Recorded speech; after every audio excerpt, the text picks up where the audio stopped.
नमस्कार साथियों।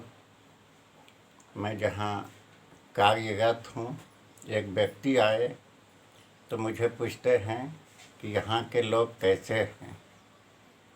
मैं हल्का हंसा। अब उन्हें पहले बिठा लिया और बोला कि एक छोटी सी हमारी कहानी सुन लीजिए, उसके बाद बताएंगे कि यहाँ के लोग कैसे हैं। तो मैं उन्हें एक कहानी बताया। वो इस प्रकार है कि एक बरगद का पेड़ के नीचे एक साधु रहा करते थे, छोटी सी कुटिया बनाकर, और गर्मी के दिनों में एक घड़ा पानी रख दिया करते थे। लोग वहाँ जाते थे, विश्राम करते थे और फिर अपनी राह को चले जाते थे।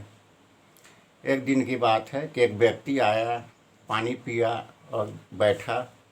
तो पूछा कि बाबा, इस गांव के लोग कैसे हैं। तो साधु ने उनसे पूछा कि पहले ये बताओ कि तुम्हारे गांव के लोग कैसे हैं। तो वो कहते हैं कि हमारे गांव के लोग बड़ा ही लड़ाई झगड़ा करते हैं, गाली गलौज करते हैं, एक दूसरे का नुकसान पहुंचाते हैं। भले लोग हमारे गांव में नहीं हैं। तो व्यक्ति के जवाब सुनने के बाद वो साधु कहते हैं कि इस गांव के लोग वैसा ही हैं। उसके बाद वो व्यक्ति नदी पार कर चला गया।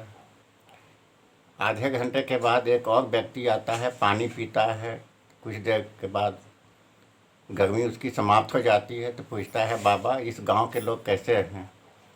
तो फिर साधु उनको वही बोलते हैं कि पहले बताओ कि तुम्हारे गांव के लोग कैसे हैं। तो वो बताता है कि हमारे गांव में बड़ा ही सब प्रेम भाव से रहते हैं, एक दूसरे को मदद करते हैं और उनकी जो भी ज़रूरत पड़ती है, सुख दुख में एक दूसरे को साथ देते हैं। तो साधु ने कहा कि इस गांव के लोग भी सब बड़ा ही भले हैं, उसी तरह का करते हैं यहाँ भी जैसे तुम्हारे गांव के लोग करते हैं। वो भी व्यक्ति चला गया। अब एक व्यक्ति जो आराम कर रहा था 2.5-3 घंटे से, वो इन दोनों का सवाल जवाब सुना, साधु के बोलने की बात समझा। वो आके बोलता है कि महाराज आप ये क्या कह रहे हैं। एक व्यक्ति को गांव का बड़ा ही खराब बता दिए कि वो दुष्ट प्रवृत्ति का है, लड़ाई झगड़ा करता है, भेदभाव करता है। और ये जो पीछे से व्यक्ति आया तो उसे आपने बता दिया कि इस गांव के बड़ा ही भला लोग हैं, एक दूसरे की मदद करते हैं, सहयोग करते हैं। एक ही गांव में ये दो प्रवृत्ति कैसे हो सकती है। तब साधु महाराज ने बोला कि देखो बेटा, वो जो पहला व्यक्ति था वो उसी प्रवृत्ति का था, वो लड़ाई झगड़ा करता है।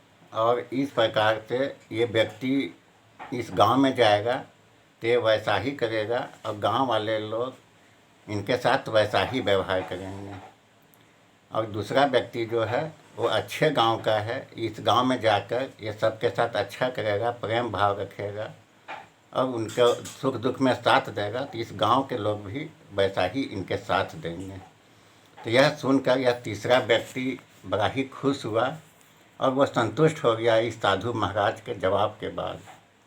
तो मुझे जो व्यक्ति पूछे थे कि यहाँ के लोग कैसे हैं, तो हमने पूछा कि अब आपको यहाँ के लोगों के बारे में समझाने की आवश्यकता है या आप समझ गए। तो वो भी बड़ा ही समझदार हैं, अच्छे पोस्ट पर हैं। वो हल्का हंसे और बोले नहीं मैं समझ गया। तो आज ये दुनिया के यही हाल हम सभी जहाँ भी हों, आप देखें कि यदि आप अच्छे हैं तो आपको अच्छे लोग मिल जाएंगे। आप जैसा सही व्यवहार करेंगे उधर से वैसा ही वो वापस आएगा। और यदि आप विपरीत भाव के लोग हैं तो आपको तमाम जगह ये विपरीत भाव के लोग मिलेंगे और वैसा ही मिलेंगे। यही आज देखने की हालत संसार में हो जाती है कि जो जिस प्रवृत्ति के हैं उन्हें वैसा ही लोग, वैसे स्वभाव, वैसे विचार या वैसी आदत जिनका जिस चीज़ का है वैसे लोग मिल जाते हैं। तो आइए आज हम प्रयास करें कि लोगों को भलाई करें और ये विपरीत परिस्थितियाँ में एक दूसरे को साथ दें और वैसा ही लोग भी करेंगे। और उस व्यक्ति से आशा न करें जिसे आप कर चुके हैं, कि क्योंकि वह बेचारा निसहाय हो सकता है, ज़रूरतमंद हो सकता है। तो आपको जो उससे ज़्यादा बेटर लोग हैं वो आपके सहयोग करेंगे। इसी के साथ मैं आज का वीडियो यहीं समाप्त करता हूँ। आप सभी प्रिय आत्माओं को मेरा प्रणाम।